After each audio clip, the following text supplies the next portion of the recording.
All right.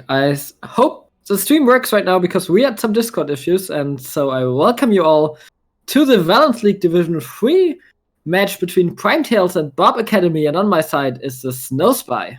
Hello there, I am having a great time, ready to cast some Valence League with my good friend Sylvcast. How you doing, bud? I am doing well, and I hope for a good game between the first place undefeated Primetails and Bob Academy, who are sitting in third place and need to win this match to have a chance to become second place and reach playoffs. Yeah, for sure. And I mean, what we've sort of noticed coming through from these games is that Prime Heads are a force to be reckoned with. They have just been absolutely stomping everyone. I think, aren't they 10-0 at the moment or something like that? Literally 2-0'd every single series. Yeah, they have not dropped a single game so far. And on the other hand, Bob Academy started slow, but in the last 2 weeks, they won both their games. Against Team Orient, it was really, really good. They played really well there. I had the pleasure to cast that one. And against OP Nerds Boomers, they also won. And both of these teams are in the top half of the map. So right now, they hope to maybe get Primetails on the wrong foot, and we are heading into picks and bans. And just as an explanation, no, Bobs are not trolling. They're not allowed 3 bans for this first game due to the fact that they did not lock in their roster in time. So they have lost those 3 bans for this first game. So it will only be Prime Heads that are able to ban in game 1. Yeah, and I think that's really bad for them, obviously, because they cannot ban Crown Killer's Viego. And that guy is an absolute Viego main. He has so many more games on him. And I don't think anyone on the Bob Academy team will have a lot of practice against a good Viego. And the champion can take over games. Yeah. And you're only sort of the one benefit for them in this scenario is the fact that, maybe they can first pick Viego away. They are on that blue side. It gives them the option. But like you said before, there's not really anyone on their team that plays that much Viego. So yeah, it becomes difficult for them. Yeah, right now we are seeing the Kazakhs and the Yona being banned away. Expected bans against the mid laner and against the jungler of Bob Academy, against Legolas and Mr. Tightness. On the other hand, I might expect either Tam Kench ban against the top laner, actually. Against... I already forgot how his name was spelled, even though I asked last time. It's spelled really German, so I am able to talk it out. It's Chris... the Vic or something like that. I already forgot it, but it's a really weird name. I look forward to announcing that one. Hopefully he doesn't pop off too much in this game, so I won't have to say it. But they are gonna ban Tazana away from Frederick. Yeah, and just a really strong champion that's sort of developed in this. And we might see that Viego first pick. Oh, yeah. Absolutely expected. It needed to be done, to be honest, because if you give that champion to Crown Killer, he is able to take over a game. And I think it's gonna go towards the top lane, because he's the only one that played Viego at all, from what I've seen in the PGDs. So I believe it's gonna be a Viego in the top lane for Bob Academy. On the other hand, Kaiser's open, which... the Valence League is a little bit behind on that one, because what I have seen in the last couple of weeks from High Masters, Prime League teams, that they are not picking either Kaiser or Senna anymore. Most teams are sticking to Caitlyn, to the Jinx, to the Sivir, or to an Ashe sometimes. And right now we see the Kaiser still a hard carry champion, and I am sure that Sway is really happy to get that one on his hands. It's his most played champion, so it still makes sense. Yeah, and his win rate is absolutely insane on that. I think he has something like a 71% win rate in 30 games. But on the flip side, you've got that Thresh picked up. Really strong for lane, but the only sort of downside is it's a real coin flip champion. It's very feast or famine. If a Thresh player plays really well, can definitely 1v9 the game. But if Thresh isn't feeling it, then it becomes really difficult to play. Yeah, the Udi also was picked up. And the Thresh is really kind of coin flip, but you can play him very defensively. There are a lot of different styles for Thresh. It's one of the few champs that mix very well with Jinx because of the Lantern, or with an Aphelios for that matter. And we've seen Legolas picking up the Fizz, which we already saw, and he completely bodied the Diana of Team Orion in the game against them. And the last good pick is the Rel that I have seen being played a lot by Drift Banksy. He put so much work on the Rel in the last couple of days and weeks. And that is, to me, that's a really strange pickup because I've played a lot of this matchup Thresh into Rel, and Thresh can counter Rel really easily if the Thresh is on the ball. He counters that jump in every time with the Flay. If she ever tries to engage, he can just stuff that straight away. But maybe it's playing a bit more towards that team fight, that later game where the 1v1 matchup isn't really going to matter as much. It's just that the Rel combo of the W flash ultimate is impossible to counter at all, and you can very easily catch multiple people with that one. And yeah, that's why Rel is such a staple pick. Even when pro play, she gets picked up so much. And if you're confident on the champion, you will just pick her up. On the other hand, you're gonna ban the Morgana, which is a little bit strange here, in my opinion, because Morgana mid is not something you see very often. Yeah, and it's really weird to see both the Darius ban and the Morgana ban. Darius ban just shows that they haven't really done as much research. The only Viego player is in the top lane, same as that Garen ban. We're expecting this Viego to be in that top lane. Mr. Tightness hasn't really played much of it at all, but maybe just Prime Head's not sort of doing their scouting beforehand to know who plays that champion. Yeah, from what we've seen from Bob, or what I have seen from Bob, is that they prefer to have tank junglers. Mr. Tightness in both of their games that we saw picked tank junglers, and they had the top laner on picks like Garen and Darius, even though he doesn't play as much in solo queue. So he plays those. It's not a bad ban, but I expect him to have the Viego. On the other hand, they are missing the tank, so maybe Primeheads here thinks that it's going to be a jungle Viego and something tankier or bruiserish in the top lane. They will pick the Narzo, which is good against both Darius and Garen. So I'm not really sure why you would ban it if you pick the Nar afterwards. On the other hand, the Brent gets banned as well. Yeah, I think the Darius and Garen bans, while picking the Gnar, maybe it's just something a bit more about comfort. Maybe Ollie's not really played much into that matchup, so even though it does counter them, you know, you still have to play the matchup well. You have to have knowledge about it. But we see a Nunu come up on the flip side. Like you said, like you're expecting that tank jungler coming through. Really strange one to see against Udyr because he should be outpaced in this jungle very easily. Yeah, in my team, there's a mastery, like 700,000 mastery Nunu one trick, and he's diamond 3 or something, and he says ban Udyr every game because it's not playable. He will just stun you up, and he will just fuck you up the whole time. Stun you up and run you down. Yeah.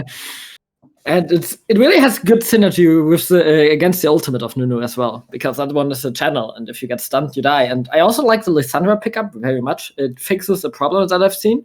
That I think with the Morgana, even if she builds full AP, I think you have not enough damage in this composition. And Lissandra has that damage to just help out the team a little bit. Has a CC as well to knock down the Fizz, and that's a really good pickup. And it's a really counter matchup. So in my opinion, right here, Primetails have really won that draft. They have, in my opinion, a much better composition. They have good team fight. They have an Udyr that can run in. They have the Lissandra that can jump in. They have the Rel that can really well flank. And I want to see some good Rel flanks here. On the other hand, you have some more assassin-y playstyle with maybe a 1v1 with the Viego and Fizz on one lane and the Jhin Nunu Fresh on the other side. So, yeah. Yeah, and even on that note, the worry is for this this Bob's team is that if you are able to split push in 1-3-1, there's so many tools from Primetails to just be able to dive turrets. Gnar, super tanky. Udyr, super tanky. Not at least in that Mega Gnar. Rel, able to provide so much CC. And Lissandra, with that sort of unstoppable from the Frozen Tomb where she can just ult herself, it means that diving becomes really easy. So it's really hard to defend. I really think Primetails has got a big advantage in this draft. But on the flip side, from Bob's Head's gaming... Bob Academy. Bob Academy. If they're able to get a lead in this early game, then they have champions that can just take over. If you get Viego a lead, if you get Fizz a lead, they can just go around one-shotting everyone in sight. Yeah, I'm gonna say Legolas on that Fizz was very, very impressive. Because just from the elo against Orion, I think he was a little bit outmatched, but he absolutely destroyed his opposition in there. Meanwhile, Bafu is not really the big Lissandra player in solo queue from what I've seen. He mostly plays Yasuo, Ahri, sometimes the Morgana actually, and Irelia and stuff like that. So I'm curious if he can perform against the Fizz and if he knows that matchup, because Legolas definitely knows that matchup. Yeah, Legolas, being that Fizz player, would have played it before and would have a lot of experience in it. But as we sort of go into this one, just give me a sort of rundown of, real quickly, lane to lane and who you think has an advantage in each position. I gotta admit, I have no clue about the top lane. I believe it should be Gnar favored because I can't see a Viego really beat out the Gnar unless he's mini and gets catched out, and even then he can just hop away. And the Mega Gnar, not really much can favor the Mega Gnar. In the jungle, we already talked about it. It's a really good matchup for Udyr, but Nunu can obviously in the early game influence the objectives, roll down, and maybe spam chain gank a little bit. I want to see that. In the mid lane, it is a Lissandra favored matchup, but there is no room for error against the Fizz. If she messes up just a little bit, like level 6, if she thinks she doesn't need to ult instantly on the Fizz ult, she can just get one shot. And in the bot lane, Kai'Sa and Rell wants to lay back a little bit, just farm up, and Jhin and Thresh have the better combo in the lane. And both are fine with scaling up. I don't expect much to happen in the bot lane, because both teams are not really don't really have the bot lane matchup to just force fight after fight. Or in this case of the Thresh, I don't believe that Sway and Drift Banksy will get hooked like 24/7 in a competitive environment. That should never happen. So that might be a good point for Bob, but I doubt that there will be much happening in the bot lane unless there are ganks coming in. Yeah, and that is the difficulty of as well. You've got so many tools, but Rell is just so tanky and an absolute force to be reckoned with. And as soon as Thresh throws that hook, if it misses or he uses the flay at an inopportune time, Rell can so easily get onto this Jhin and just absolutely make his life hell.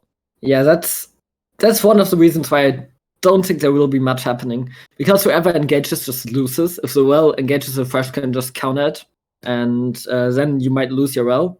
And the Kai'Sa in the early stage of the game does not have that much damage. On the other hand, if the Thresh goes in and misses a little bit, that's just a free engage for Rell.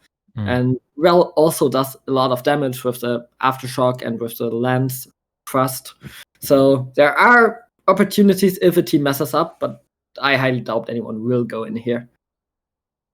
And just from the sort of summoner spells, you can see here what this Prime Heads team is looking to do. That they're going to want to make these TP plays around that bottom side and sort of force the advantage there. Lissandra going for that TP to give you double TP, which means that anytime this bot lane from Bob's Academy goes in, they're just going to be countered by a TP, and it's going to make it almost impossible to play.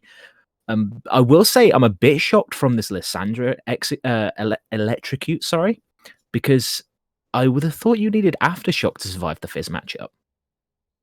I don't think you actually need it, but I would have preferred it in that one because it's your only really volatile lane here. You don't really want to die at all, because otherwise Alessandra that falls behind is not really that useful. Sure, she has a CC, but if she falls behind, she just doesn't have any damage anymore and is basically a second support. So you wanted to avoid that. On the other hand, if you have the electrocute, you maybe are able to turn around some Fizz over aggressive moves here. Yeah, and it does make it a very feast or famine lane where if the Lissandra gets a lead, she can also be so oppressive with the sort of CC that she provides against the Fizz. While he can dodge most of that away, if she's ever able to get on top of him, the CC chain with an Udyr gank just makes it so that he dies before he's even able to use that jump.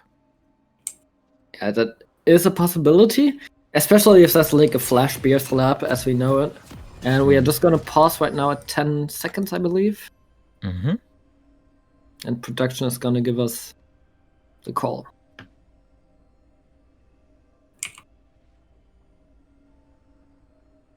And with that, we are gonna go into the game. Hopefully it's gonna be a good one. I do not expect any really invades coming out, although Primetails is pinging something here.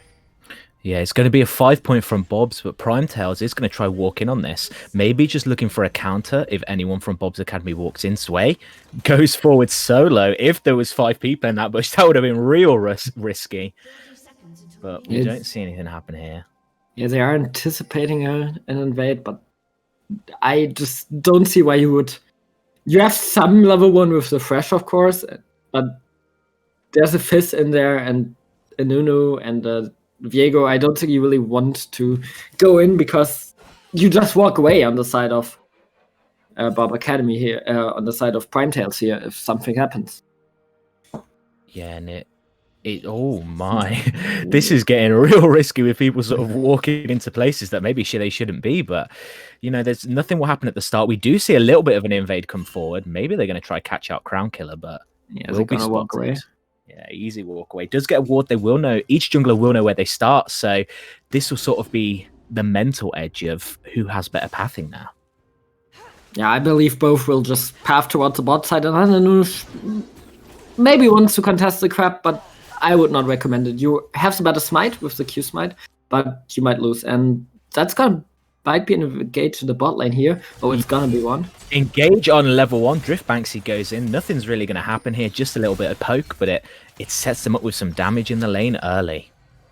The trade very, very even. Like I said, they don't really have the damage here with the Kai'Sa level 1. It's really hard to really do much here. They just force out the early level 2.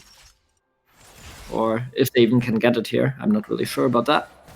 And I'm not a huge fan of that trade right there. It might have looked okay to start with, but then you realise that they've actually had to use a pot on their support, so it's put them a little bit behind. Yeah, good Fizz engage here in the mid lane. And if you have Electrocute on Lissandra, you just press W and take no damage. But with the... if you have Aftershock, of course. But with the Electrocute, you just take a lot of damage here. And we can look at the items for a second. Now we see that Lissandra does not opted for the Corrupting Potion either, which I think is surprising. I would have gone for Corrupting in that matchup, just to have a little bit more sustain, not fall low against the Fizz, because he does more damage the lower you are. Yeah, possibly looking at with that to try maybe punish the fact that it's ranged into melee matchup early, trying to get as much damage as possible. But we see here that Legolas sort of knows the matchup, is able to poke them out there, and now Buffood's looking in a really vulnerable spot without that Corrupting Potion. Yeah, he also is really low on mana right now, which is really surprising, because I am not sure what he did to lose lane control and has no mana right now.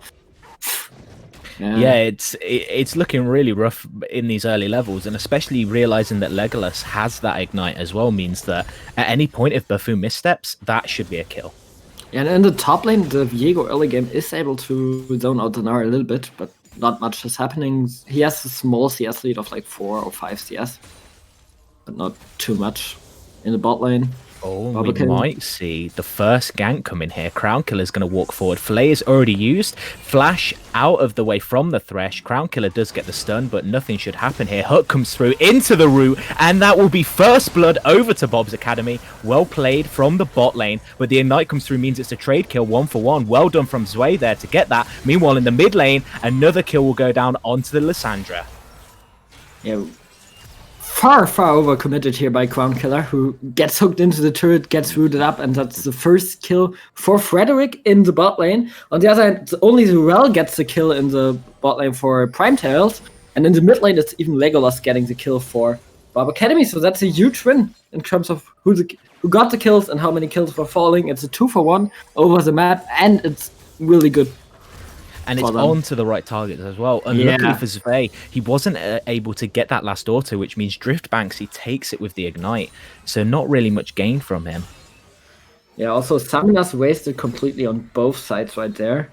And Berfu had to waste the teleport, and the Fizz is able to just walk back, lose basically nothing right there.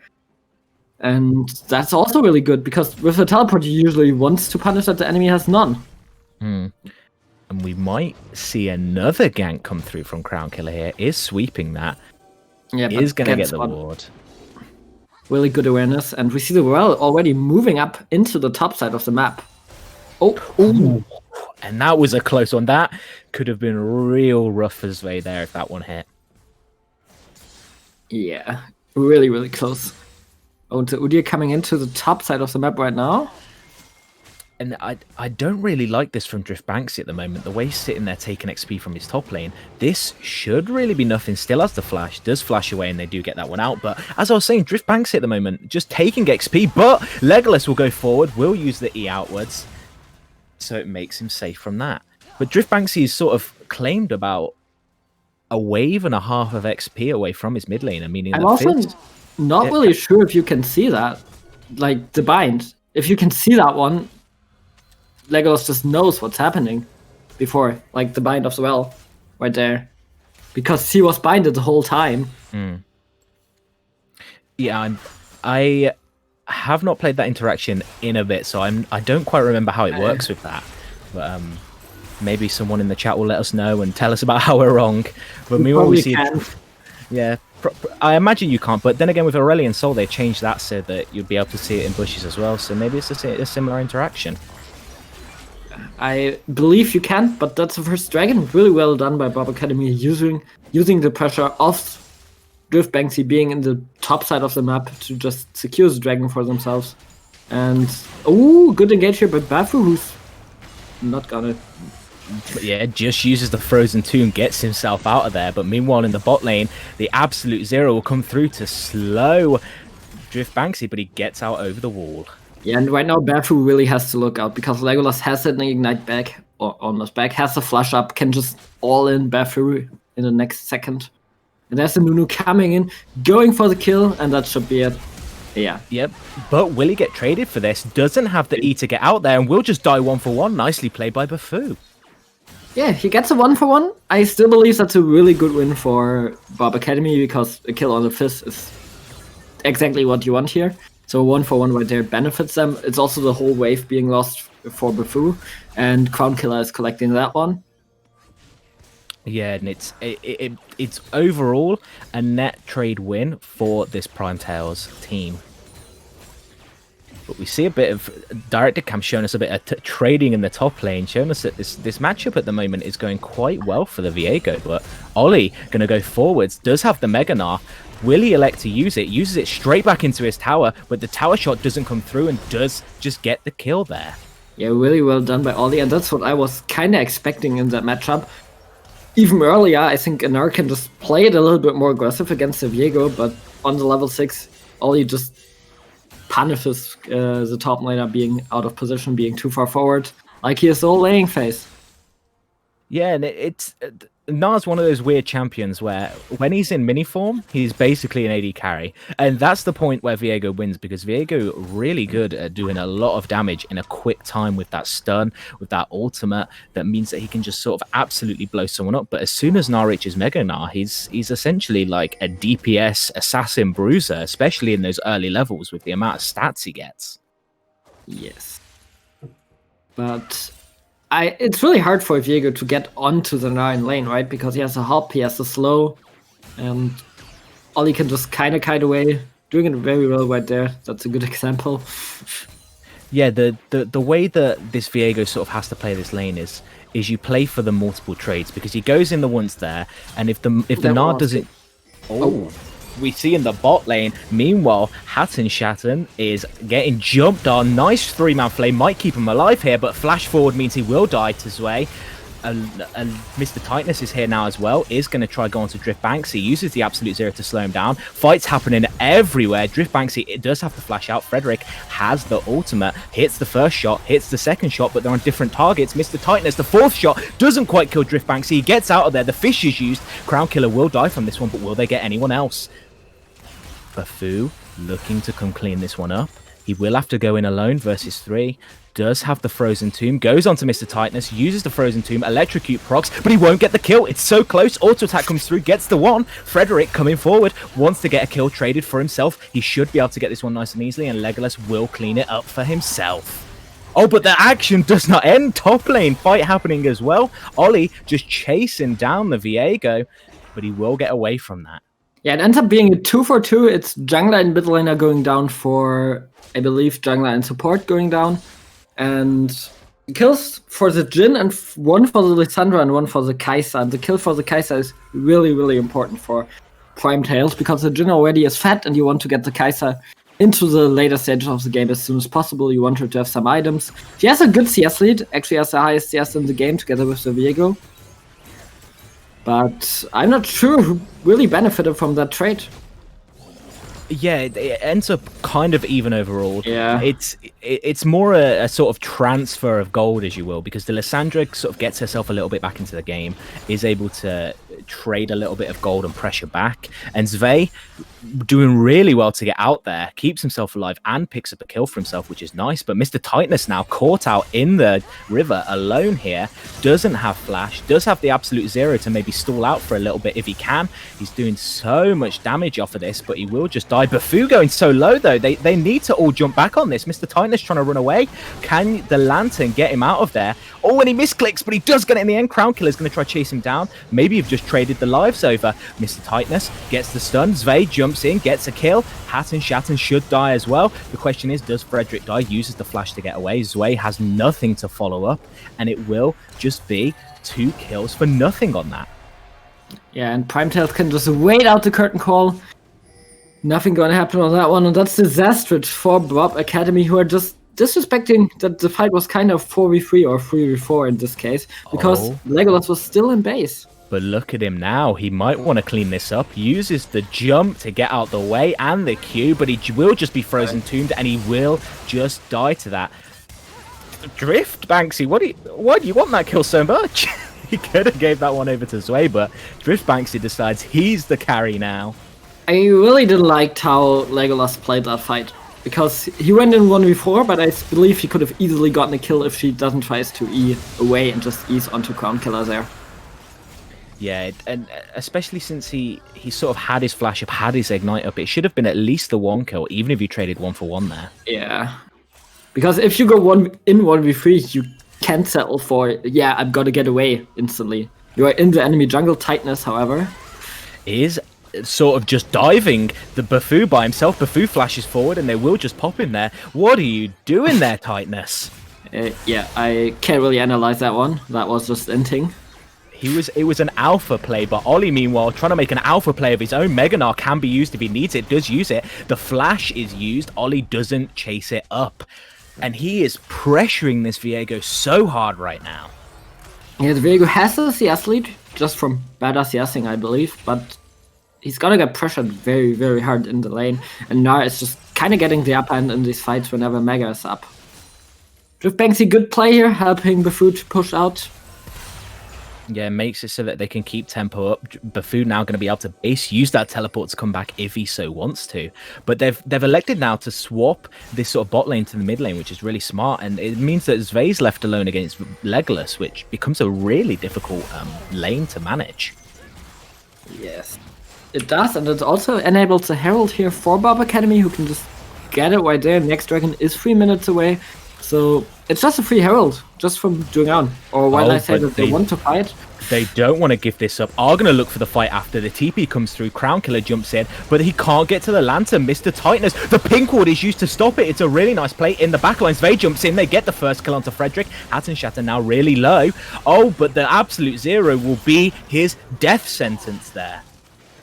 Yeah, I once again don't really understand why you are not just sacrifice your Nunu and get out there. Because 1 kill for a Herald is worth, giving up 2, not so much. Giving up a 3rd or 4th, even worse. Oh, and this looks like a dive here. They are going to try go for this. They're waiting for the wave, but there isn't going to be one, so they will just leave it alone. Yeah, meanwhile, in the bot lane, there's Ollie right now defending Legolas. Yeah, and the issue is, how does anyone ever match this Fizz? Because he can just sort of... sorry, not this Fizz, this Meganar. Meganar just becomes so tanky, and he has so much kiting potential that no one can really keep up with him. Yeah, he also has the 2nd most gold in the game right now. Only topped by the AD carry here, by Zwei. So, it's a little bit worse for Bob Academy right now. They are down 3,000 gold. They had a really good start, but right now literally every single carry lane is behind. In the top lane they are behind, in the mid lane they are behind, and on the bot lane they are behind in gold. Yeah, and the worry is that, we said it in Champ Select, this team needed to get ahead. They needed to snowball this Fizz so that he's able to just make Zwei not part of the game at all, but it's not able to happen. And so low on that Viego. But Frederick, why are you trying to 1v1 a Gnar? He's stronger than you at the moment. You have no flash. And that's Ollie getting another solo kill. Meanwhile, in the top side, Primetail's also getting the better of the 2v1 there. Winning the 1v2 in the bot side, winning the 2v1 in the top side, also pushing in the mid lane. And it's beautiful play by Primetails, who are just getting every single turret on the map. We're also getting the next solo kill onto Frederick, and who are already pinging the dragon. Yeah, they know what they have to do. They know what their plan is. But Legolas about to cut me off from what I was about to ask you. Will he flash this wall? Doesn't go for it. Tries to hop it. Really hard ball to go over, but isn't able to manage it. And all I was going to say is what are you looking at this Bob's Academy team to do to try and get themselves back into the game? I mean, they have to look for picks right now. They have to go with the fist. They have to maybe move him together with the Viego, because the Viego so far had no impact whatsoever. And they have to try to get Sway in the fights. They can't really look for Bufu, because he right now will just ult or just E away. So they have to get Sway. That's the only target they can go for. Yeah, and like you said, their comp is really stronger game picks. With this Thresh, with this Jhin, means you have a lot of CC and you can just sort of slow someone up to be able to get Legolas. But Mr. Tightness now is caught up alone, is just going to get completely obliterated, flashes away but still dies. Mega Gnar gets 2 with it. Really well played from Ollie, and they will just clean up 3, and that should be an easy dragon over in 25 seconds. Yeah, another 3-4-0 for Primetails, and once again they are moving together, they are moving as a team. As you can see, neither Norris or the top laner or the Viego were even close to that fight. So you are in a 3v5 effectively, and you just get obliterated by the Gnar and by the Lissandra as well. Well engaged by Banksy though. Yeah, really clean play from this bot lane this game, and it's sort of what we expected when we look at how Primetails has played. Is their bot lane has been so strong this season. Yeah, they are definitely really, really strong, and they showing it right here, even though the early game was so good. And once again, you are going for Bufu, who will just ult away. The rest of Primetails could look, but no, Bufu is a little bit out of position. We sacrifice him, move mid lane. Yeah, good pick. I think Bufu's fine with that. They get the pick, but they also get the dragon, and the dragon's really good for them. But I think Bob's Academy is chasing a bit too deep on this. A good engage could just turn the fight completely, but elect to not go for it in the end. And I think they saw the Gnar recalling there, knowing that he doesn't have Mega, so you know you are in 4 or 5v3, and you want to look for something. I still think that death was really avoidable by Bufu. I don't think he needed to be there while they do Drake. Yeah, I think got a bit greedy on that one. Maybe the communication was a little bit off. They didn't know who was going for what, and it meant that he sort of just gets caught out there alone. And we see there, Legolas does a lot of damage if he can get onto someone. Yeah, he does for sure, especially on Bufu, who once again didn't have any defensive item. Now went for the stopwatch. Really good item pickup. And I also want to pay the attention to the Kai'Sa, who now has evolved Q. The Catherine Rain, who is now so strong. It got nerfed a little bit, but it's still a really strong ability. You can just do so much damage. Meanwhile, Frederick gets attacked by Bufu. Flash and flash, yep.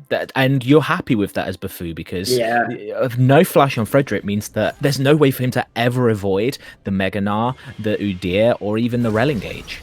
For a moment, I thought Bufu didn't have ultimate there and just tried to bait out the flash. That would be 200 IQ. Yeah, just flash for flash, just to alpha on him, just to flex on him.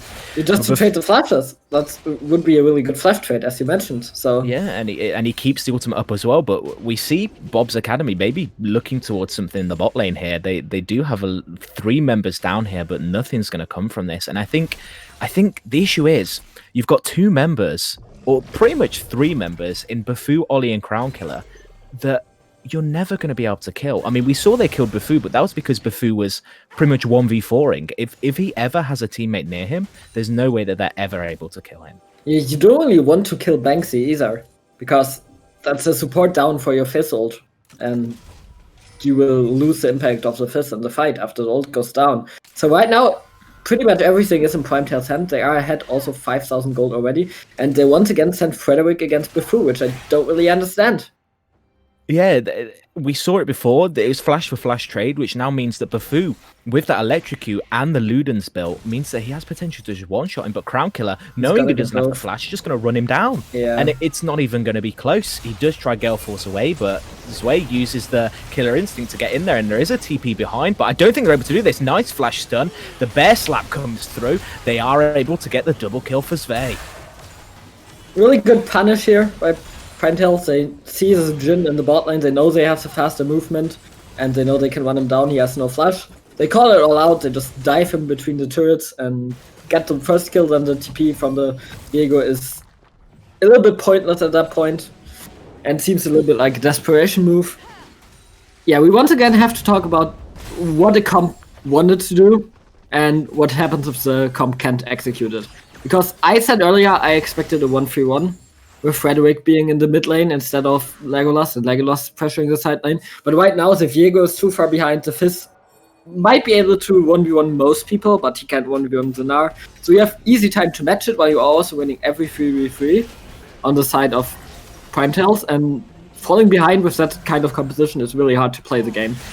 Yeah, and their main hope now is that maybe you have, you know, a couple of really in plays from this Prime Head side where Primetail side where Bufu, you know, ints it away in a side lane. Zwei maybe runs up too far, it gives away a big shutdown. And maybe, just maybe, if you're able to get a couple of those picks with the Thresh, then you're looking at being slightly more even in the game, but it's going to be so difficult for them.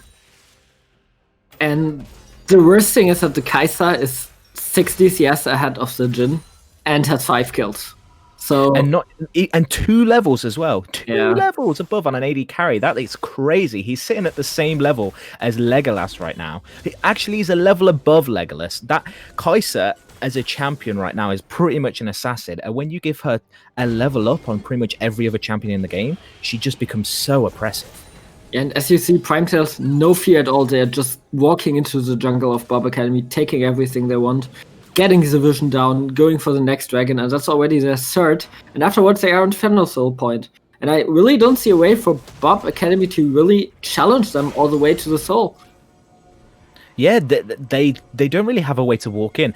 The issue with this Bob Academy side is they need the vision control, because they have the comp that wants to land a hook first, wants to use that chum the waters to get a pick on someone as they face check them, but there's no way for them to walk in. They have a Nunu that's only on wide items, so he's not tanky, and other than that, you've not really got any other tools to check a Dragon Pit.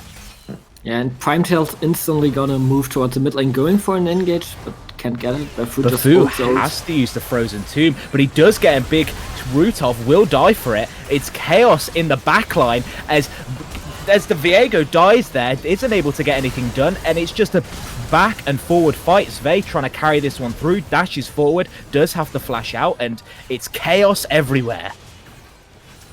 That was almost the best case scenario here for Bob Academy. They instantly killed Bufu.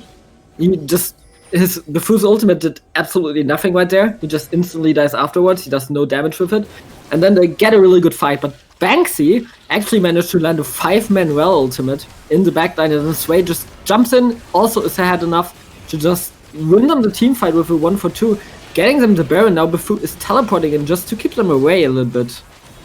Yeah, and he is zoning them away here. It's going to be a steal if he tries to go for it, Mr. Tightness. Nunu is very good at stealing these, but does use the consume, so he's not able to do it. But Bufu? What was that? I really don't think Bufu is that comfortable on the Lissandra, but it's working out well for them. The pick itself just denies so much. Yeah, and that's the benefit of it, is he doesn't need to be massively comfortable on Lissandra. He just needs to go in, start a fight, get aggro, and let Zwei carry. And even though he died in that last fight, he sort of, in a way, did his job because he baited this Bob's Academy team into the fight. Yeah, and Bufu doesn't have the greatest game. He has 5 out of 7 deaths, but it really doesn't matter, just from the nature of his pick. He might fall behind a little bit, but I believe he still is ahead in gold. Yeah, he is ahead in gold of Norris. And Norris just can't snowball the game, like maybe against an Orianna or something else that is controlly. Yeah, and it's what we said in the draft. It's Primetails picking a draft that focuses around these big team fights where they're able to get these big engages off. And And it's just really easy to execute compared to this Bob's Academy team. Tightness now is just going to get flashed on by the draft banks and will die. But meanwhile, Bufu's getting caught out in the side lane again. Will die to that one. It's a 1-for-1. Legolas does get out in the top side. Yeah, you lose the turret on top, but you're happy on Bob Academy because if you are behind, you want to trade, but you're not happy about that one. Hatnam Sutton just dies. And Legolas will die here as well. Tries to use the Doten jump to get away, but Zve's going to jump into the backline and kill him there. It's only the Viego alive by himself. Rel tries to use the Attract Repel to get him in. Won't get anything there. It goes really low off of that. Maybe Frederick can snipe him out. Misses that shot, unfortunately. And it's just whether Prime Tails can win here or not. And it's another problem that I see that we haven't touched on with the Nunu. Because Nunu is great if you're... Oh, the Gale Force! Does get the kill there. Viego trying to jump in, but Zve's so strong right now, does so much damage. The Absolute Zero is used, does a lot of damage onto Zve, but it's not enough. Will try to get himself out. Crown Killer's trying to run in. Hatton Shatten misses the flay, doesn't really do anything there. The engage is going to come through again. They want something to happen here, but they won't. Prime Tails doesn't give them anything. Yeah, but Bob Academy actually hold on really well there. They at least get the Gale Force kill onto Driftbanks. You had a shutdown there. So that's something. They don't lose anyone. And they have to be happy with that in the situation they are in. Go ahead, sorry. Yeah, what I wanted to touch before is that a Nunu, if the comp works out, a Nunu is really good if you are ahead. If you are behind, you don't really want to play with a Nunu because he has that supportive tank style who just stands around, and if you are behind, you just die too fast to do anything on a Nunu. Yeah, the issue is, Nunu's one of those champions where he's so good at counter-engaging because of that Absolute Zero, but you've not really got anything that you need to peel because Jin is a supportive AD carry, Nunu's a supportive jungler, but they've not really got anyone to support. The Attract Repel used here, though. Viego will just get caught up in the jungle. Frederick now going to get chased down. Oh my lord, Crown Killer is so fast. Gets onto him there. Lantern's used, and he clicks it. He gets away, and he trades his life for Mr. Tightness. Yeah, but 2-for-0, and I think Prime Tails is looking for the end right now. Yeah, they definitely should be able to end here. The only question is how long it takes them, and how will they do it? I believe they can do it on this push here. They should be able to have the damage. They are 5v3 and got the flash Meganar. If they elect to use it, he gets 2 of the stun, uses the Meganar backwards. Hatton Shatten should die here, but he will take one with him. Type support gap in the chat. Legolas also gets a kill for himself just to boost those stats a little bit more. And that will be game 1 over to Prime Tails.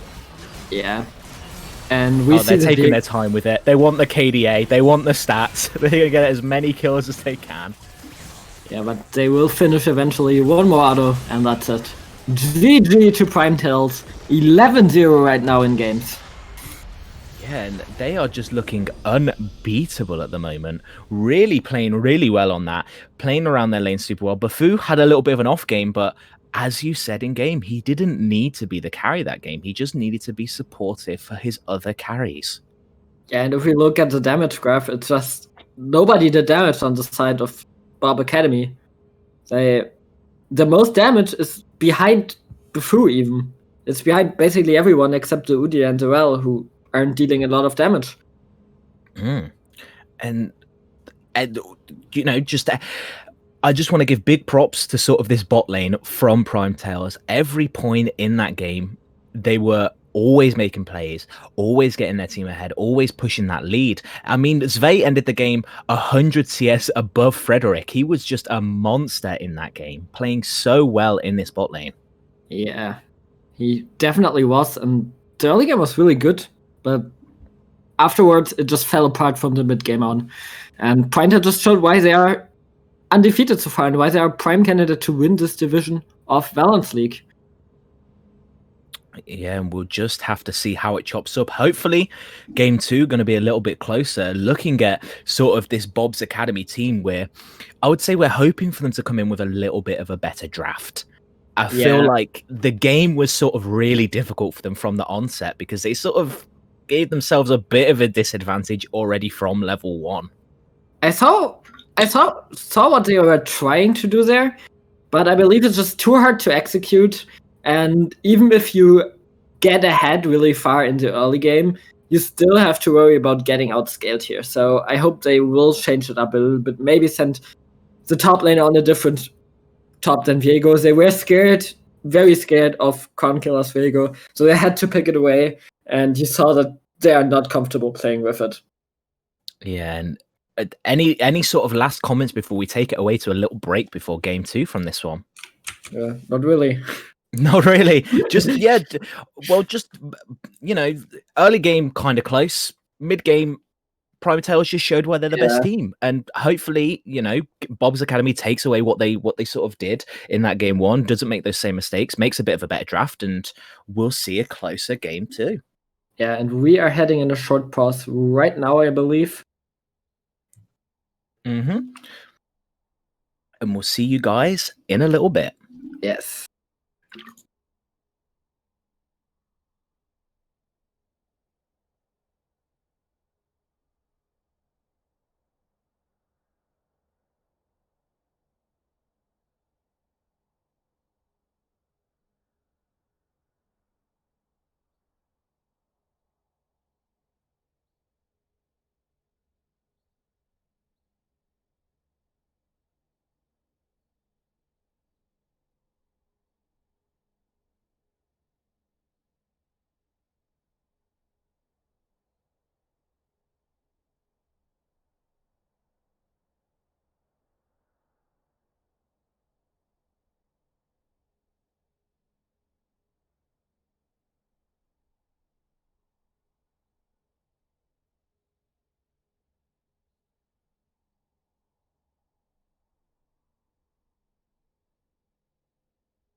Hello again, ladies and gentlemen, watchers of Valence League. We are back. I am the Snow Spy. This is my good friend, Sylvcast. Well, I say good friend, but I've only just met him. Yeah, we can be good friends. I don't really mind. Yeah, that's how I vibe with it. We're good friends already. Like, you know, I just go for it and we go. You know, game one, a bit spicy. What are your thoughts on that one? Yeah, I really hope that Bob Academy will change up the draft a little bit now that they have bans and maybe not get too scared by the picks of Primetails, because then they might be able to do some more stuff. I think they have a good opening in the mid lane here. Yeah, and they had a good matchup in that mid lane. They were doing really well there. I think the issue was they tunneled so hard on taking the Viego away and then forgot that you have to draft the rest of the comp. Yeah. They just sort of went, we take Viego, ?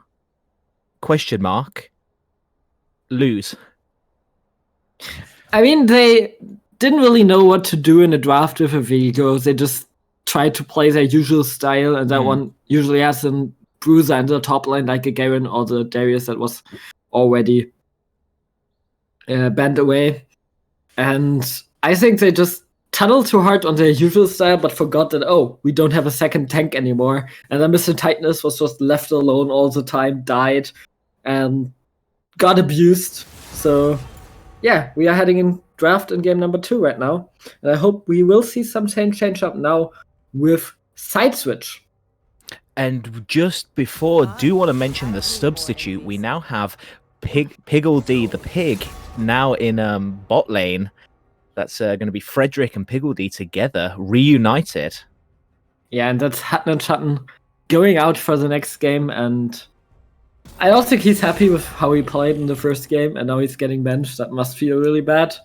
But the synergy of the duo bot lane is gonna come online, as we can see on the names. Yeah, and hopefully we're seeing a little bit of a difference in this draft. Kaiser banned away, cannot give that champion to Zve. Probably would have banned it away in that first game if they had the chance, but obviously didn't have bans, means that they couldn't ban it, and it got picked up there. Yeah, they are also banning the brand away again, and I hope they will ban the Viego this time. Or they might give it over to Crown Killer and say, wait, the Viego was really bad in the last game. Crown Killer can't do much more either, right? Yeah, I mean, also on that point, if you're going to play tank jungler anyway, I feel like tank jungler into Viego is a fine matchup. You outgank him, you probably farm a little bit better, because Viego early on at least, you know, struggles a little bit with his clear. Is not the fastest out there. So if you can just early pressure lanes and become really strong, but it doesn't matter in the end. They do choose to ban that Viego. They are scared of it. I mean, lock it in, please, please. I believe you won't lock that one in. But there's a big difference between jungle Viego and lane Viego. I just got mentioned by production that Piggledy is normally the starter, and Hattenstein was just filling in the first game. So that was planned from the start. They will lock in well, and that makes totally sense because Drift Banksy in the last game was really, really good on the pick. I would say it is the last series, so, you know, maybe you're allowed to go a little bit troll in this one, but I also understand wanting to go, you know, 12-0 in the whole season. That is quite an accomplishment to not drop a single game, so I respect it. I mean, they could drop the game and win the series. Yeah, but then you don't have the 12-0 season. Yeah. I mean, they don't have perfect KDAs anyways, right? True. What's the point? Yeah, you know, exactly. It's a loss. Unless you perfect game every single game, what's the point? Exactly. And now they will counter it with a Leona, and that's already a big change up compared to the last game, because the Leona is not that good in a well compared to a Fresh, but she can punish the well a little bit more. She can punish the AD carry as well. Step too far forward, and we see the Amumu for Mr. Titanite again. Yeah, and another kind of tank jungler coming through. Although he could play AP, could go for something a little bit spicy, but I will say I do like this already because you've got two really strong engage options. Yeah, I also like that way more than in the last game. I think you now have really easy engage. You can jump, use your Leona ult, the Solar Flare, to just hit someone. You can use the Mumu ult. Now you just need some carries. There's an Echo being picked up, and a Tristana, and those are both flex picks. Yeah, that's so strange to see that you have the flex picks on both sides. I personally think this Tristana is going to go bot lane. It pairs so well with Rel. The fact that you can use that rocket jump to then proc the stun from the Rel so easily is just, it's insane value. It's also insanely well into the Leona because you can jump away if she jumps onto you. You can buffer your jump if you do it correctly. So, meanwhile, they are going for full Wombo combo on the side of Bob Academy with the Orianna. I respect it. You know, the way that they lost that last game in their heads is they had a team comp where they needed to play around picks, and it's a lot more difficult to execute. And so they go back to sort of the bread and butter League of Legends comp, which is everyone goes massive CC, everyone goes Wombo, and as long as one of you can hit your skill, then everyone else will just hit theirs so easily. So we now have a lot of scaling here, and you still need a little bit of early game, but you also need a little bit of damage in the team fight. And I really like that Misfortune ban. I hope they will ban the Caitlyn out as well. Either that or a Malphite. That could also very well be a good possibility here. Yeah, that would definitely add to the engage as well. Gnar being banned away means that, you know, maybe they're looking to pick something tanky, like you said, like the Malphite, because Gnar serves very well into those champions. And we'll see what this 5th ban is from this Primetail side. You were expecting the Malphite. I personally agree with you, but the issue is you ban Malphite, you've still got Ornn, you've still got all of these other Gage champions. They do opt for the Garen instead, though. That's really strange. Yeah, the Garen doesn't really make any sense whatsoever this time because you don't really want the Garen in this composition. And you could pick one, but it doesn't really fit the theme. I guess if someone's locked up, you can just run at him with Garen and execute him. But there are better champions for that, in my opinion. So yeah. Especially if they're deciding to go for that Garen or that Darius, you kind of, you know, Darius is probably a little bit more of priority on this because he fits into this kind of comp. But Jinx comes through, really strong backline now. They have so much damage. The only issue is they don't really have anything to keep the Jinx alive. Yeah, usually you see a Jinx either compared with enchanters like a Lulu or Janna, or with a Thresh, because the Thresh has a lantern to just reposition the Jinx if she ever gets engaged on. And right now, the Jinx has a really hard time against the Echo and against the Shen. If this is Hecarim, the game is free. If this is Hecarim, there's no way that Jinx can survive any team fight. You've got the submarine Hecarim coming through with that Shen on top, along with an Echo diving, but Rammus. Kayn. Okay. So blue Kayn it is. Maybe that's just because he wants the Hall of Fame and he wants his champion to be Kayn. That's what he wants. He's like, I want my champion to be Kayn in the Hall of Fame. Well, I think the Kayn makes sense. I really like the Kayn pickup. Really? Because, if you go blue Kayn here, you can just build Crawler's Claw and get on the Jinx every team fight and one-hit her. True. The only other worry is that if this Kayn goes to go in and anyone's paying attention, he could just get instantly obliterated. But, you know, it is a good pickup in terms of how you want to play these fights. You know, if they do kill the Jinx, pretty much most fights will be won straight away because their damage is really lacking outside that Jinx. I mean, Darius does quite a lot, but compared to a Tristana, an Echo, a Kayn, and even a Shen all grouped together, they all do quite substantial damage. I really hope we see blue Kayn, but I believe the red Kayn is better here because you feast on the tanks. Yes, the Mumu, yes, the Darius. As soon as the Darius is locked in, you just can feast on a Mumu, Darius, and Leona. And have a field day of just going onto the AD carries and not die, instead of going onto the AD carry and maybe kill him and die instantly. Yeah, it's the kind of it's the flip balance of, oh, I can play blue Kayn and play the game really well and 1v9, or I can play red Kayn and tank 20k damage and just you also I do believe you also have the damage here with Echo and Tristana to not really worry about having more damage and instead go for the more tanky route. Yeah, and with Kayn doing that percent health damage as well, I think you're onto something here. I think it really rounds off the comp because if he does end up going that red Kayn, it means that now you have someone that really easily kills these tanks. So all Tristana, Echo, and Shen have to do is just kill Jinx. Yeah, on the other hand, you picked up the Darius last, so that's something that wants to abuse the Shen in the laning phase, but who cannot join the team fights. And I am really, once again, not sure how that fits into the composition that Bob built. Because everything about the composition screams team fight, team fight, team fight. but you will always team fight in a 4v5 if the Shen is somewhat alive.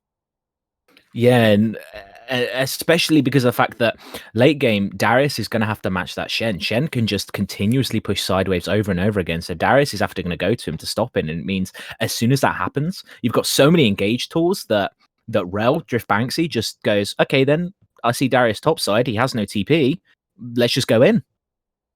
Let's see if he has TP or not. Usually Dariuses don't go TP, but maybe you wondered here. Yeah, I think it is a necessity here. Whenever you're up against a Shen, while Ghost means that he does win the 1v1, you're sort of trading the fact that it doesn't matter how many times you kill this Shen. Shen's just going to be able to use that stand united to go to another lane and affect the map so much. Yeah, and I'm really not sure why you would actually pick the Darius here. I believe there are better options for both split pushing and for team fighting. If you really want one split pusher, you can just go for a Jax or something who can split push very well, but also can look for a flank in a team fight with a good stun. And if you want to go for the team fighting, and Urgot would have been nice here, in my opinion. Yeah, I mean, it adds to the sort of style that they want to play, where you're wanting that massive AoE damage in team fights. I think focusing away from the Darius is they still have an Amumu, they still have a Leona, they still have an Orianna. And if you think about it, with the amount of CC they have, if you've got that Orianna Shockwave into a Solar Flare, into a Curse of the Sad Money, it sort of gives Darius enough time to just 5-stack everyone and just 1, 2, 3 bop them everywhere with that execute ultimate. The problem I see here is that you have really good tools against that CC. You have the Tristana jump, which you can buffer in a lot of CCs, and you have the Echo ultimate to just negate if you get CC'd, not get completely down CC'd from a CC chain. You can just ult and be full life again, kinda. And you don't really want to kill the well first, or the Shen, or the Kayn if he goes Red Kayn. So it's really hard for Bob Academy here to execute this team fight. But if they can, and if Primetails messes up here, they can win a team fight. And if they get ahead, it's really brutal with the comp they have.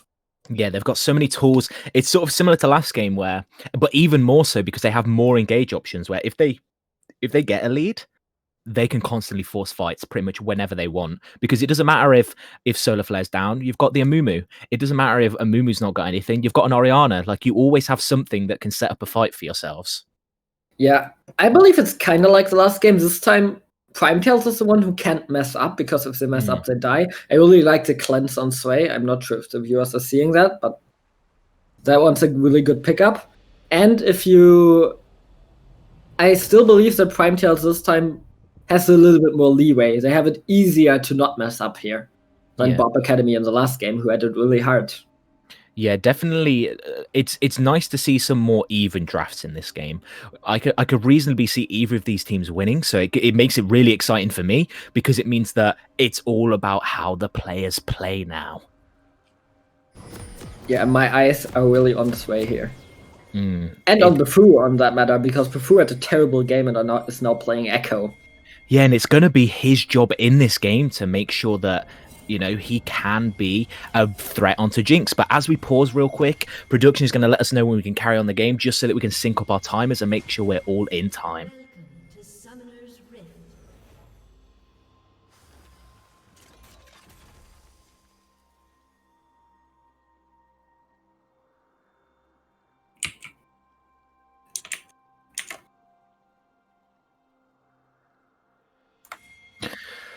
And as we head back into this one, we have got game 2 between Primetails and Bob's Academy.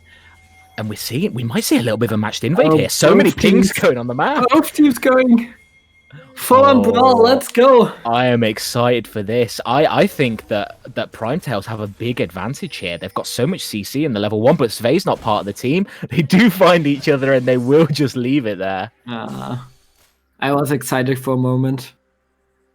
It might still be happening. What's going on here? There's a little bit of a back and forth. No, it's with a really good ball here. Yeah, it's always really hard when you're trying to set up a catch onto an Orianna, because she has so many ways to just sort of check bushes with that ball. Yeah, it's really easy in the level 1. And I think we might see even more right now. I believe both teams have something planned because we see Tristana going into the top lane. Oh, this is really strange. Buffoo and Legolas, meanwhile, though, having a little bit of a trade, and Drift Banksy will go in, and he just clips the knockup. Legolas is going to have to flash here, but the follow-up with the flash and the ignite. Will he die here? He could have used a pot. Oh! He could have used a pot. There was a Tristana bomb onto him, I think, right? The bomb had just popped, and I think it was at about 70% HP with his both pots up, but really close there, and they just are able to get it. Really big lead. Oh, that's terrible in multiple ways for Bob Academy. The only benefit you have is the fact that the kill did go over the Drift Banksy, and they're also not able to base. Yeah, you wasted your teleport on Oriana already. You lost the flash, and you're playing into an echo. Yeah, that's horrible. All I'll say is good luck, Legolas. You're going to have to play this one really well. Even worse. Bot lane as well. Drift Banksy just gets onto Frederick. They do so much damage, and they've went mid lane. They've won the lane for mid lane, and now Drift Banksy with a big engage has almost won the beta lane for bot lane as well. Yeah, really good engage by Drift Banksy. But the flash forward. Will he get the stun here? Isn't able to get it. The jump forward, the flash away. Svei gets another auto. The bomb shouldn't be able to kill here. Frederick playing it on the edge there, and it's so close right now. Another good engage. The Echo going in the mid lane. Mr. Tightness, the flash bandage torch, but Buffoo will flash away. Oh, and it's so bad for Frederick. He's just got into lane, and he already has to base. Yeah, a lot of CSD Knight here. And Mumu looking again. Yeah, they're really trying to bully him here. Mr. Tightness looking for another gank, and it's like we said with these tank junglers. We sort of talked about it with the Viego matchup, but it's the same with Kayn into tank jungler. They're gonna have a lot more impact early. Yeah, he's going in. Mr. Tightness trying to make something happen. Meanwhile, the Kayn is just slowly farming up here, doing a good job, being even in camp still because the Kayn is not the best early game clearer. And bot lane. Yeah, just a little bit of trading from everyone, but props to Legolas and props to Mr. Tightness for getting Legolas back in this game. But Drift Banksy's mid lane, Crown Killer's mid lane. This is going to be an easy kill onto Legolas. He has no flash. Who will they donate it over to? Drift Banksy, why are you just taking all these kills? But Pickledy, meanwhile, flashes forward for the Zenith Blade, gets the stun, and Svei will just walk away out of that. And a little bit of over-aggression here by Pickledy, trying to get something back for the team. I respect the enthusiasm, but... Re-engage, hits the Zenith Blade and the stun. The QSS is used. They shouldn't be able to kill here, but do get the cleanse. Did I say QSS? I meant the cleanse. It's the same anyways, right? They do the same thing. I mean, except suppression, but yeah, except suppression. And I think cleanse also gives a bit of tenacity. But Crown Killer, meanwhile, going to stack up in the top lane. I can't remember how to pronounce his name. You'll have to tell me afterwards. Does have to flash away there. Yeah, and that's gonna be a flash for the Darius. Really good gank here from Crown Killer. But Drift Banksy, you're alone there. He's not even in stun range. We'll get a double stun now. Svei will be able to jump in here, but they already get the one kill, gets the reset. They are going to try maybe fight this 2v2, and just Drift Banksy so eager. It goes in too early. And that was a shutdown for Frederick. And he was behind from that early play, and now he got a shutdown and a kill. So he's very well ahead now in this lane. Oh, the Darius, though, stacked up to full stacks. Doesn't have the Ghost, though, to keep up. And the minions are just killing him. He's so low. Oh, misses the cannon. That's really unfortunate for him. Yeah, it's the minion wave, unfortunately, way too high. Crown Killer flashes forward, gets the damage off. Will be able to get this kill, but will he die for it himself? One shot. Does not get another tower shot onto him. Well played. That was so close here for Chrisvik, because he could have... The Q just barely didn't connect anymore. He just died before it. And as that connects, he even lives and gets a kill here. Buffoo going onto Legolas, but that's just a short trade, how it is in the matchup. Yeah, a little bit of back and forth. Buffoo, as soon as he gets level 6, he's going to be able to do that for free constantly. But a lovely engage from Mr. Tightness means he gets onto Svei. Svei will just jump out, but will Drift Banksy survive? Doesn't have flash. They don't want to go for him, though. So close. And Bob Academy is trying so much. And they are trying so well, but every time Team Pride Tails, they just hold on every single time so far. But I do like this from them. I do like the Yeah. aggression, because if they keep it up, eventually you're going to catch someone out, because you're getting these summoners, and bit by bit you're slowly getting an advantage, hopefully. Yeah, if they keep playing like that, and in the next season maybe as well, or in this season if they win the series and make playoffs, I believe that's a really good step for them to go for. Legolas should be able to even win this against Bufu if he plays Has right. the ultimate. Doesn't seem to have the mana though. Meanwhile, in the top lane, a little trade going forward. Nothing really to see here. Just the usual Darius gameplay. Yeah, but Ollie is holding on really well. He's, what, 5 CS behind, wave pushing into him, so he's like not that behind at all. So well played here on the Shen matchup. Has the ultimate now, so could look to influence the map. Yeah, and this is the point where it becomes really important that top lane name that I can't pronounce. Kritzvik. Kritzvik. Yeah, that one. One. Yeah, perfect. Yeah, perfect pronunciation. But it's really important now that he does push in these waves, because you need to make sure that Ollie's punished if he ever wants to use that Stand United. And I believe he can do it on the Darius. He can look for some sort of turret platings, but it's not the best champ for it. Which is why I said I like other champions more in the split push scenario to beat out the Shen. Ooh. Oh, and this is risky because Vey is level 6. He does so much damage right now, but he jumps away. Maybe not realizing how much damage he had, not realizing that he had the Buster shot up as well. And it will just be a trade of heal. Yeah, and that's really good for Bob Academy here, because I expected Piggledy to just die. Yeah, I think they got away lucky with that one, but meanwhile, Frederick walks forward, and he should just die on this one. Buster shot is used. Piggledy sacrifices her life nobly, uses the exhaust though. Maybe he'll get away, but meanwhile, in the top lane, Crown Killer is going forward onto Krudzvik. A flash taunt comes through from Ollie. The kill will go down, and it seems like nothing happened in the bot lane. Yeah, Piggledy actually gets out because Sway jumps into the Jinx rocket, into the jumpers, and so both get out. Lucky for Barb Academy, who should really not look for any trades against Tristana at this step of the game. We see Sway having a massive CS lead in the bot lane, 25 CS ahead, getting the second plating as well now, denying even more CS. Legolas in the mid lane against Bufu. Mr. Tightness gonna go in on Ollie here. You're trying to 1v1 a Shen that's 3 levels above you. Only 2 levels now though. It takes a train. He takes a train to the minion wave here. He's like, oh, just give me a boost. I need the wave.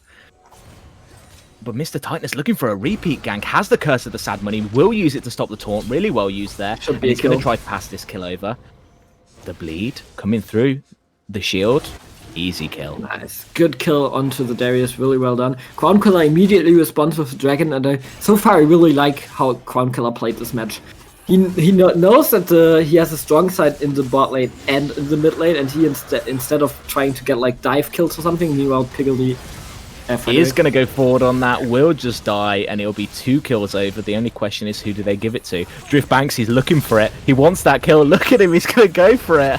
Yeah, he's the cube that doesn't get the kill. I don't know why you are going in. You are 2v4.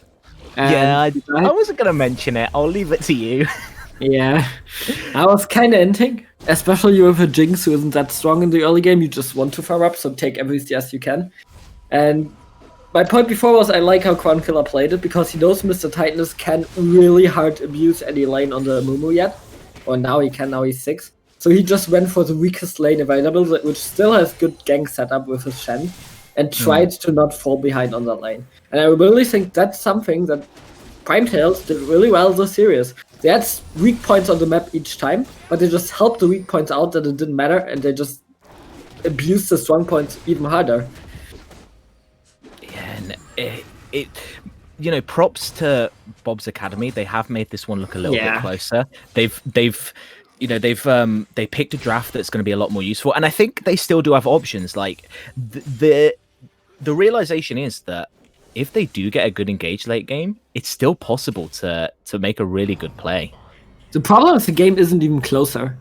I think they are further behind than in the last game, but at least they tried to do stuff. In the last game, it was like they did stuff that made no sense, like going into before.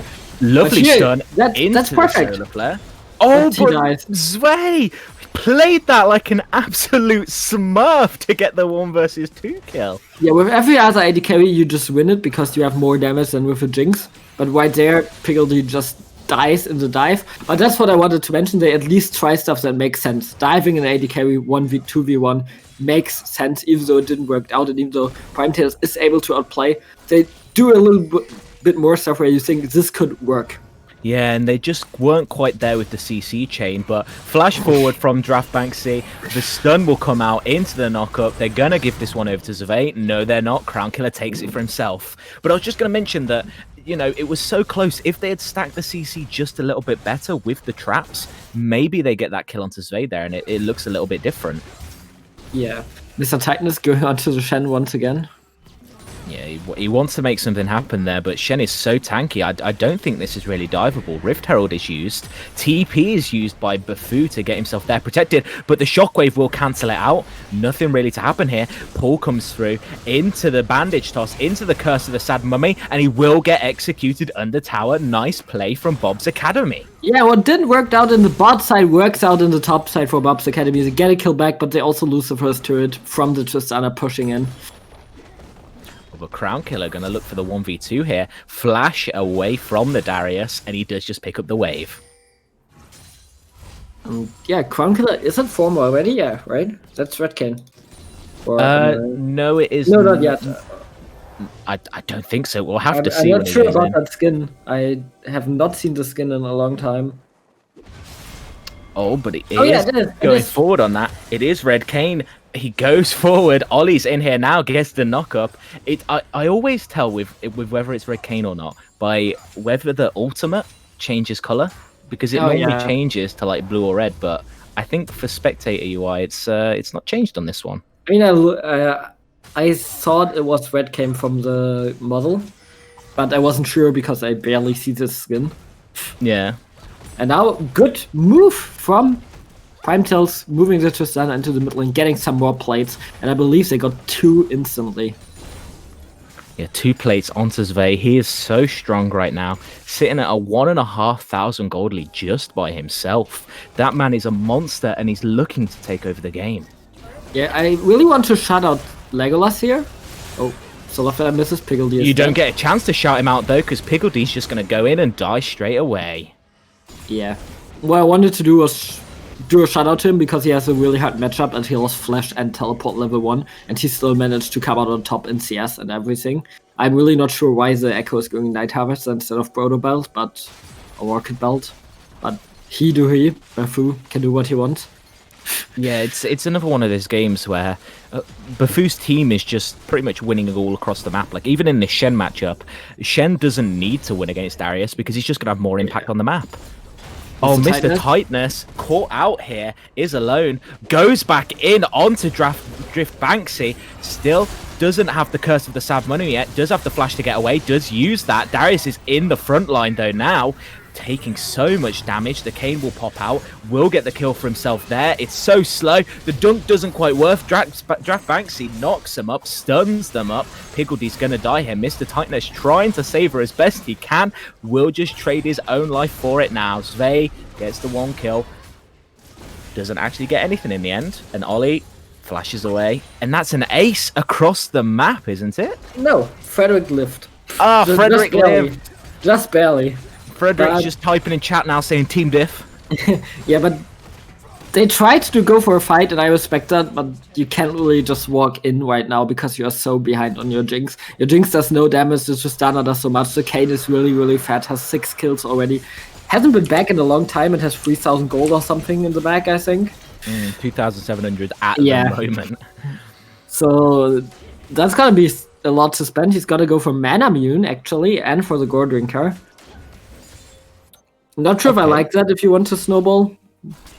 I mean, looking for sort of that late game healing. The issue is from this Bob's Academy team is they have a little bit of a plan, but they need to iron out exactly what they're going to do. Like, they need to say, all right, we're going to start every fight with a bandage toss onto Zve, then we're going to curse the Sad Mummy into Shockwave, and then Zve's dead. And that's it. But at the moment, they've kind of got we're going to go in, but we don't know how. Yeah, and even if they get onto Sway, right now a Crown Killer is a really big problem for the backline. I am not sure how you will ever kill Sway, even if you get the combo, because Crown Killer will just be on both of your carries, and you don't have the damage. At the moment, it's kind of that scaling game, because as the game gets later, Jinx does become really strong, and it is able to output a load of damage, but they need to get to that point. But meanwhile, Frederick did have to flash away over a wall to get away from Bufu, and Rift Herald should be taken. I don't think you want to fight this Bob's Academy. You just want to farm up as much as you can. You have to give this one up. I would have liked Sway to go into the top lane now, to just move a little bit more around, but they're going for the pick on Chriswick. And they will get stunned up there. He is slowly dying, doesn't have the flash. A lovely Magnet Storm hits 3. Mr. Tightness uses the Curse of the Sandmonium in return. Frederick will die in the backline. He's all alone. Bufu uses the reverse to get himself out of there. Mr. Tightness now is getting dove under turret, and it looks so hopeless, but will trade at least 1-for-1 on that. Actually, he got 2 kills there. Both Mr. Tightness, Crown Killer, and Banksy die. So 4-for-2 in the end, and 70-5. And once again, Prime Tails with a dominating performance, despite the best effort of Bob's Academy. And now Legolas is looking for a kill. I think. Oh, yeah, he messed up that Q. Maybe he can still get it. Yeah, doesn't have the chrono break from Bufu. The solar flare goes wide. Can they hit the Zenith Blade? No, they cannot. Bufu uses flash to get out of there, and he will stay safe. I am not a fan of how Legolas is saving his ultimate for the next game, but saving it for the playoffs. If actually they wouldn't make playoffs in this game, but Svay, just one shot him. Oh, there we go. Dying. Meanwhile, the Shen comes in. Ollie's there. I think they win this fight if they want it. Svay is so strong right now, but he's kind of just leaving his top laner out to die. Will torn over the wall to keep himself away. Yeah, and everyone almost gets away. It's a 1-for-1. It's a kill on Bufu for a kill on Frederick. And Bob's Academy is happy with that. Prime Tails is not too worried about that, so not much happened on that exchange here. But it's despite the kill count being 18-6 and the rank count being 2-0, it's only 4,000 gold right now that Prime Tails is ahead. So really well done from Bob's Academy to kind of stop the bleeding a little bit. Yeah, they're keeping themselves slightly in this, and to be honest, most of that gold lead is onto Svay. So if you're able to kill him, that gold lead sort of becomes negligible after that. So you just need to be able to kill Svay and then somehow survive Crown Killer, and then maybe it's looking hopeful for this team. Yeah, you're also slowly or surely going onto the Jinx power spike. Still on one item, not the best what you want, but once she has 3 items, for example, she can do a lot more even against the Echo. The Echo actually has to be careful because he has no electrocute. He has a fleet footwork for the lane. So that's something that maybe Frederick can do, but here's Mr. Tightness going in once again. Draft Banksy is caught out a little bit, but his whole team's coming to back up. It looks like it's going to be a rumble in the jungle. Piggledy jumps forward, will get knocked up. Will they sacrifice it or will they try and engage? Mr. Tightness walking in. 1 versus 4. Nothing's going to happen here. Has the flash to get away if he wants to use it, but decides not to. Will just take his death honorably. Yeah, Mr. Tightness will not flash away. Maybe wants to save it for next fight. Not the worst decision here. Will go down. It's a 2-for-0-4. Prime Tails once again, who are playing this well, who are keep going, who are having the really fat Kayn, having the really fat Tristana, moving around the map, doing the Herald right now, and it could very well be an inhibitor tower. Yeah, Draft Banksy looking to dive Frederick on this one, and look how much Svay does with his rocket. Oh my lord, but Crown Killer flashes forward, hits the knockup, Svay jumps in on it as well, Piggledy will die here too, husband and wife go down together. Yeah, and Frederick cannot afford to be anywhere near anyone. Oh, good engage. And they're just looking to end the game here, but a nice flash from Legolas keeps him away. Tightness is now in the fight, 1 versus 3, but is tanky as well. Maybe they look for something here, at least want to get them out of their base, and they do manage to do so. Mr. Tightness getting stunned up here by the Echo. The Echo just runs away. Ollie, meanwhile, getting the first top turret, says, "Hey guys, I'm here." Yep, and I think he's just been there for like the past 3 minutes, and it's an issue that eventually Bob's Academy are going to have to deal with. They can't just leave that Shen up there because even though it's slow, he is eventually going to get turrets. They didn't went for the split push build with a Tiamat or anything, but slowly but surely he's chipping away at the first turret. He always has the ultimate to just join if needed, but wasn't needed yet. Yeah, and he's sitting at 3 kill participation in a 22 kill game right now. He's sort of just sitting top lane like, guys, do you need me? And they're like, nah, don't need you. Stay up there. And he just feels real bad for him right now. No, he's a top laner. He wants that. He's like, yes, I can just do nothing all game and win. He's secretly a WoW player. It's just PvE in the entire game. Yeah.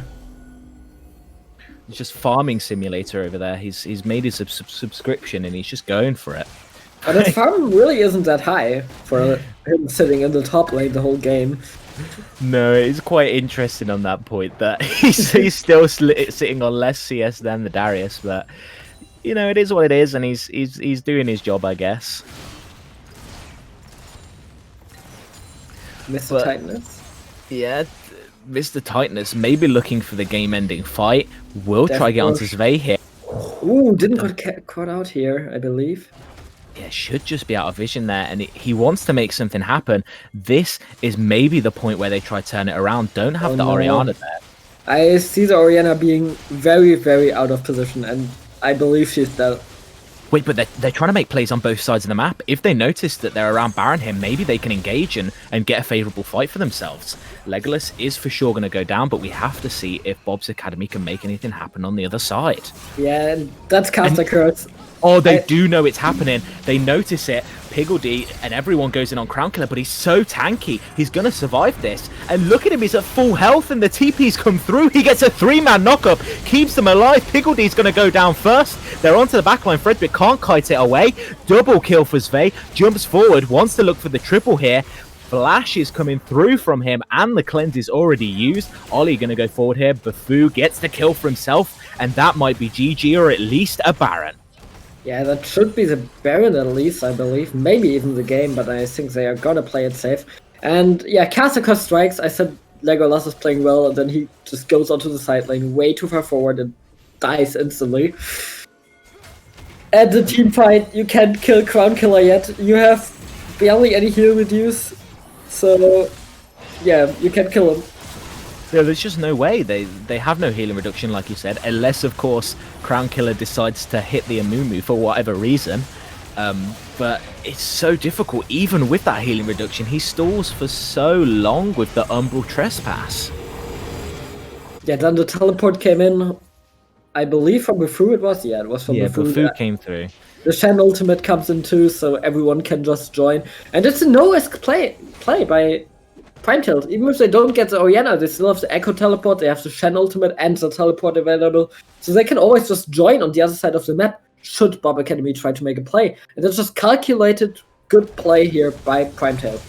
Yeah, and it's really just knowledgeable play of how to use the side lanes effectively. Put the Echo on there with that TP, and it means that, you know, Orianna has 2 options. She either dies to him or she leaves and he can just go somewhere else.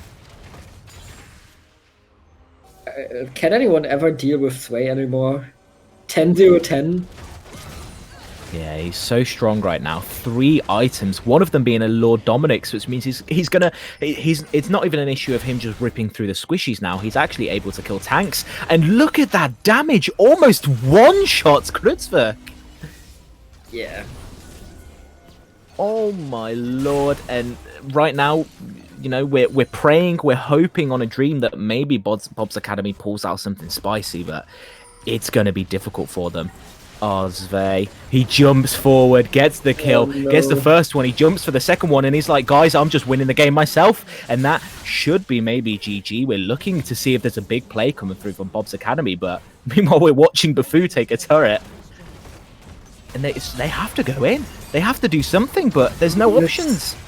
Yeah, and Mr. Tightness will also die here. Gets the ultimate. Oh, the shockwave on 3, maybe it's huge. Piggledy gets onto 1. Mr. Tightness is so low, he does go down. Legolas by himself is just going to try get the 1 kill to maybe boost his stats a little bit, but he won't even get that. And that'll be 2 games over to Prime Heads, giving themselves the perfect split. Can you push fast enough? Because Frederick is up in 5 seconds. Maybe you can. No, never mind. I mean, it's just extra stats, to be honest. Like, even if they come here now, Crown Killer is just going to boost the KDA. Maybe Darius gets a hook under the turret, but he just can't die. Oh, but he does! He gets absolutely slapped, and maybe Frederick can defend this one. It's only Ollie there. They're both really low. He's trying to go for this. They've got respawns, and they will hold in for a little bit longer. Yeah, winnable, boys. Winnable. Winnable. Hashtag winnable in the chat right now as Darius goes forward onto Ollie. Maybe tries to make something happen here.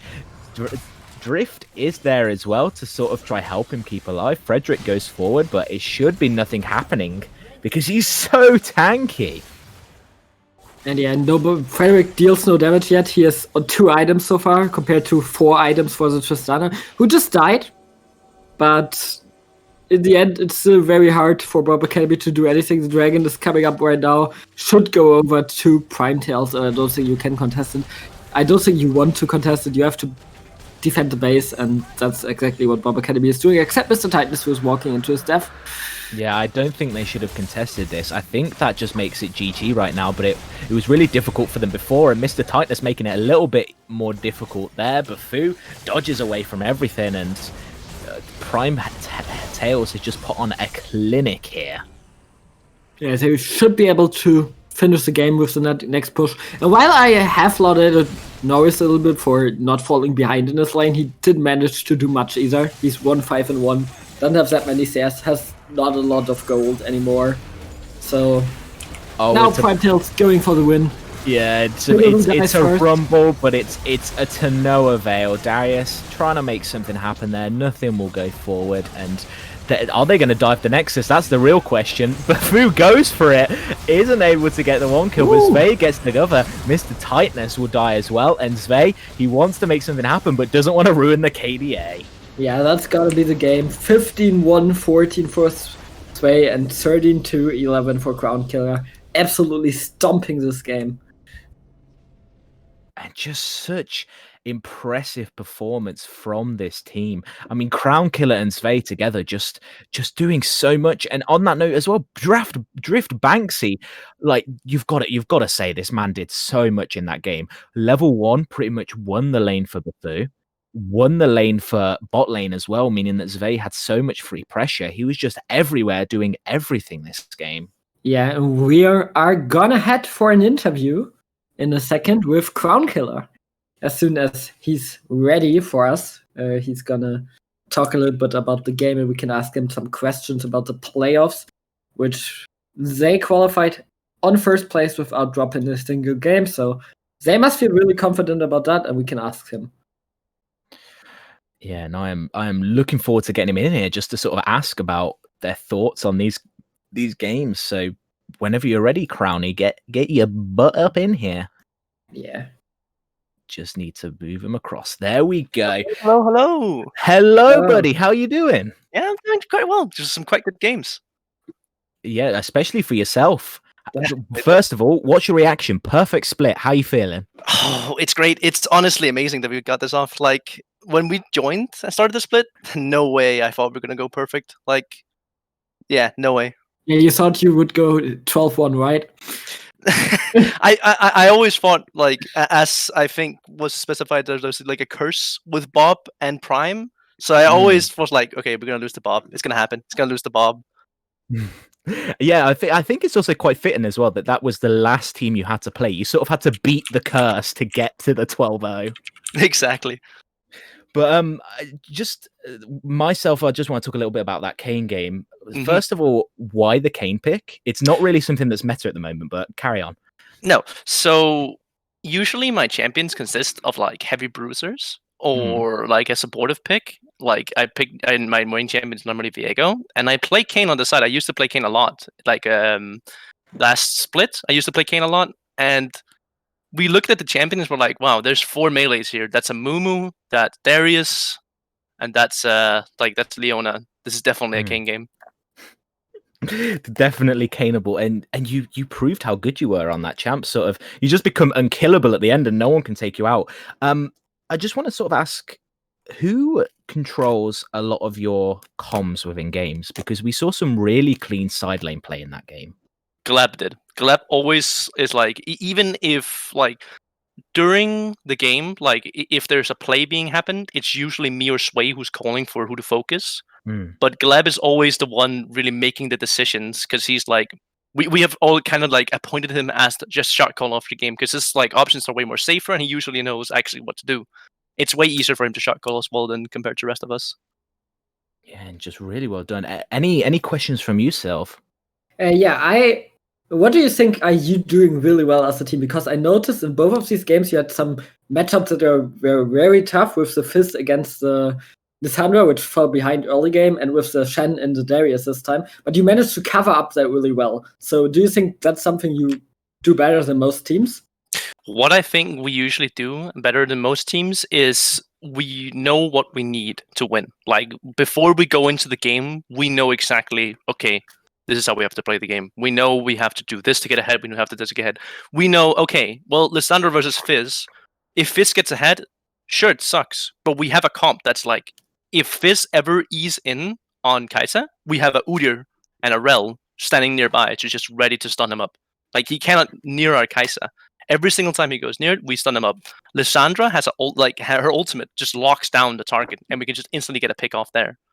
And Udyr makes so much space as well, like with it, like generally how fed I was ahead. Like it doesn't matter at that point. Like our comp was really like, okay, bot lane, get ahead, let's play from there. Like we were wondering a little bit about the enemy team comp because that one in the first game was a little bit troll from just getting the Viego away from you because they didn't want to play against it and they didn't really know how to draft around it. And I believe they had to go for a 1-3-1 here with the Fizz, but you never even let them the chance, and if a 1-3-1 falls behind, you just lose the game.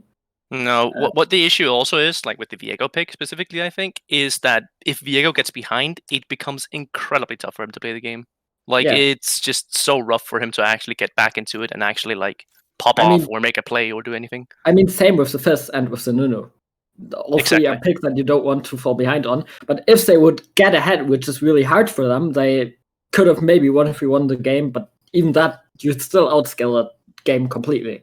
Yeah, so, like if they would decide to 1-3-1, we would just 2-2-1 instead, and I would just shadow whoever is like on the top side.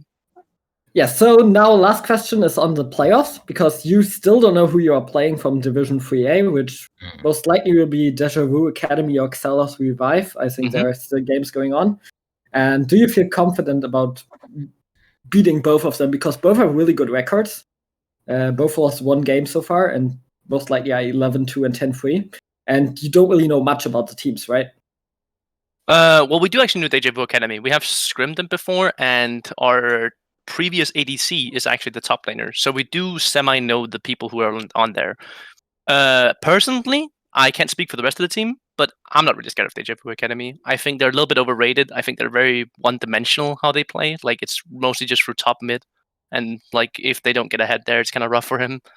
Then Excel is definitely, what in my opinion, like the greatest threat here because they're so unknown. We don't know anything about them. Like we haven't watched any of their like games yet or something like that. Like we're gonna have to do that, of course. Like we're gonna get our coach on that to like scout the games out. But we don't know anything about them. Like we don't know the players. We don't know their champion pools. We only know like what people have said about them. Like people say, "Oh, watch out for the jungler. Watch out for the bot lane. Watch out for their so on." Like we only can go from what we've heard. They say. Yeah, so you definitely want to avoid them until the finals, most likely, and play the easier matchup first, right?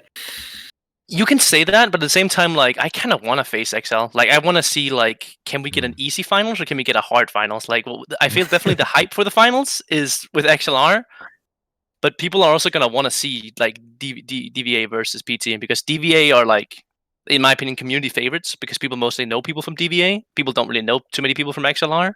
So, like, it would be a community favorite, I think it'd be, if it was PT versus Deja Vu Academy. All right. Do you have any more questions?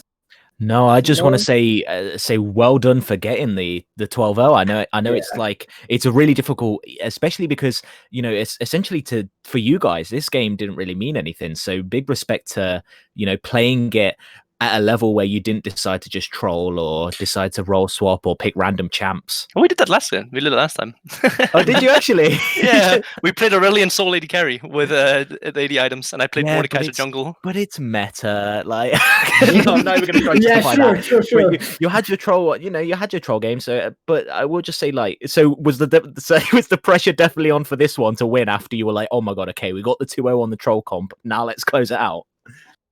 To some degree, yes, and to some degree, no. Like, I went into this game pretty relaxed. I think mostly I played really like try hard. In fairness of Bob, actually, because like this game meant something for them, and I felt like, listen, if you guys want to win this game, if you guys want to go to playoffs, then you gotta fight for it. You're not going to make it easy for them. Yeah, definitely, exactly.